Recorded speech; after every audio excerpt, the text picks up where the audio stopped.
তো শান্তর যে একটা ব্যাপার ব্যাপার আছে না, শান্ত এ কোন যোগ্যতা ক্যাপ্টেন হয়েছে। আর সাকিব আনার চেষ্টা করুক, কিন্তু আমি সাকিবের বড় একটা ফ্যান। বাংলাদেশের ব্যাটিং বলতে গেলে খুবই হতাশ। প্রথম দিকে যেভাবে দেখছিলাম লাঞ্চের আগে 84 রান 2 উইকেটের বিনিময় ছিল, তারপর বৃষ্টি আসলে একটু লেট হয়েছে। তখন মনে হয়েছিল যেন বাংলাদেশ টসে জিতে ব্যাটিং নেওয়াটা ভালোই হয়েছে। আশা করেছিলাম যে আজকে দিন আমরা খেলে 270-80 প্লাস করবো, এরকম আরও 2-3টা হাতে উইকেট থাকবে এবং 300 প্লাস 350 প্লাস একটা স্কোর করবো। বাট যেরকমটা আশা করেছিলাম সেরকমটা হয়নি। 191 রানে অল আউট হয়ে গিয়েছি। সো এটা আমাদের ব্যাটিং ব্যর্থতা। ওয়ালটন আবারও মিলিয়নিয়ার অফারে ওয়ালটন ফ্রিজ কিনে আপনিও হয়ে যেতে পারেন মিলিয়নিয়ার। আসলে মুশফিকের সময় ফুরিয়ে এসেছে, যদিও বলতে কষ্ট হচ্ছে।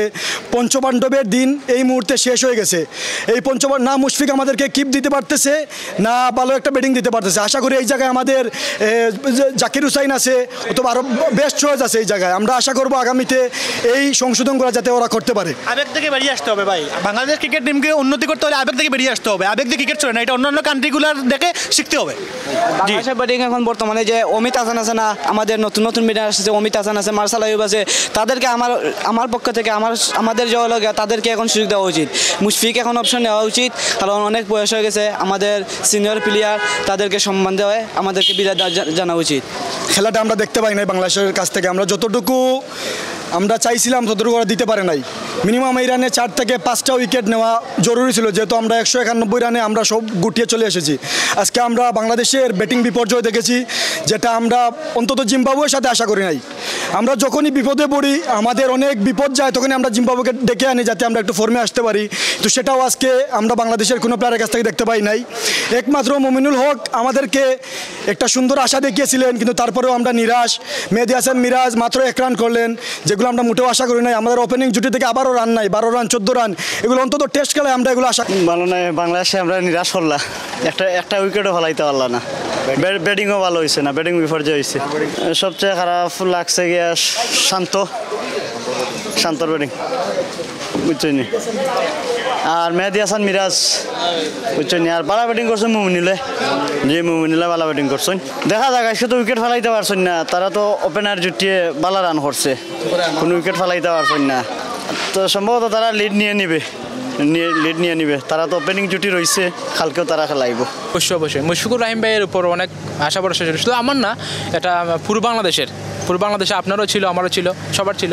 সো মুশফিকুর রহিম ভাইয়ের উপর অনেক আশা, কারণ টেস্টে উনি বাংলাদেশের হয়ে প্রচুর রান করেছেন, সর্বোচ্চ রান গ্রেটার। সো আশা ছিল যে ভালো ট্রেনিং, মিনিমাম 50 প্লাস, বাট আজকে ব্যর্থ উনি। ভেবেছিলাম নাহিদ রানার প্রথম ওভারেই একটা ব্রেক থ্রু দিবে, বাট সেরকমটা হয় নাই। একটু অগোছালো মনে হচ্ছে। পাকিস্তান থেকে আসছে, PSL না খেলেই আসছে আবার বাংলাদেশে। আমি আশা করি পরের দিন ইনশাল্লাহ আমরা বোলিংয়ে ভালো কিছু করবো এবং 200-র ভিতরে ইনশাল্লাহ জিম্বাবুয়েকে উইকেট অল আউট করতে পারলে পরের ইনিংসে যদি আমরা 300 প্লাস করি, ইনশাল্লাহ ম্যাচটা আমরা জিততে পারবো মনে হয়। এটা আসলে টপ অর্ডারের ব্যর্থতা, এটা আমাদের আসলে নতুন নয়। এটা কিন্তু আমি ছোটোবেলা থেকেই এই পর্যন্ত আসছি, তখন পর্যন্ত থেকে আসছে টপ অর্ডারের ব্যর্থতা। আবার দেখেন, মনে করেন 10 ওভার 20 ওভার ভালো খেলবে, 100 রান 120 রান করবে, 2 উইকেট 1 উইকেট, পরে কিন্তু শেষ। তারপরে এখন 1 উইকেট যাবে, তারপরে শেষ। সেট ব্যাটসম্যান উইকেট হলে আর নতুন ব্যাটসম্যান এসে পিছিয়ে দাঁড়াতেই পারে না। ইচ্ছা ছিল যে বাংলাদেশের বোলিং দেখবো, তাইজুলের বড় ফ্যান, তাই তাইজুলের বোলিং দেখার জন্য আসলাম ব্যাটার নিয়ে। কিন্তু দেখি যে টস জিতে বাংলাদেশ ব্যাটিং করছে, ভালোই করছে। তারপরও আর একটু বেশি রান করতে পারলে ভালো হতো। তাইজুলের ফ্যান কেন? না, টেস্টের ভিতরে তাইজুলই অনেক ভালো, অনেক দিন ধরে খেলতেছে তাই। খেলা আলহামদুলিল্লাহ ফ্যামিলিকে নিয়ে আসছি খেলা দেখার জন্য। তবে খেলা দেখে যতটুকু আশাবাদী ছিলাম যে ভালো কিছু করবে বাংলাদেশ, এরকম কোনো কিছুই নাই। এরকমের ধারে কাছে দেব বাংলাদেশ নাই ভাই। ব্যাটিং অনেক খারাপ লাগছে। তারা যেমন লাস্টে যে অল আউট হয়ে বাংলাদেশ অল আউট হয়ে তারা মানে জিম্বাবুয়ে যে পারফরমেন্স করছে মোটামুটি ভালো। আমি মনে করি বাংলাদেশ টিম খেলার যোগ্যতা তাদের নেই, ইন্টারন্যাশনালভাবে খেলার যোগ্যতা তারা হারিয়ে ফেলছে। তো শান্তর যে একটা ব্যাপার আছে না, শান্ত এ কোন যোগ্যতা ক্যাপ্টেন হয়েছে? এর কি কোনো যোগ্যতা আছে? হ্যাঁ, টেস্ট খেলার মধ্যে ভালো খেলতে পারে না, এই ওয়ানডার মধ্যেও ভালো খেলতে না, T20 ভালো না, এই ওর কোনো লাভ আছে? সরাই দিতে থাক, এর মতন ক্যাপ্টেনের দরকার নাই। হ্যাঁ, মমিনুল আছে, মুশফিক আছে, অভিজ্ঞ ক্যাপ্টেনেরা আছে না, এরা কি বুঝে না এর মতন কি? আর প্রত্যেকটা ম্যাচের মধ্যে 0 করতেছে, আজকে 40 করেছে, দেখে মানে বেশি কিছু করেছে তা না, 40 তো করতে পারে। দেখেন জিম্বাবুয়ে যে এটা যদি মানে ভালো, এটা কিন্তু তেমন ভালো টিম না। তো ওরার সাথে যদি এই অবস্থা হয়, তাহলে অস্ট্রেলিয়ার সাথে ওরা কেমনে খেলবো? আর ধরতে পারবো?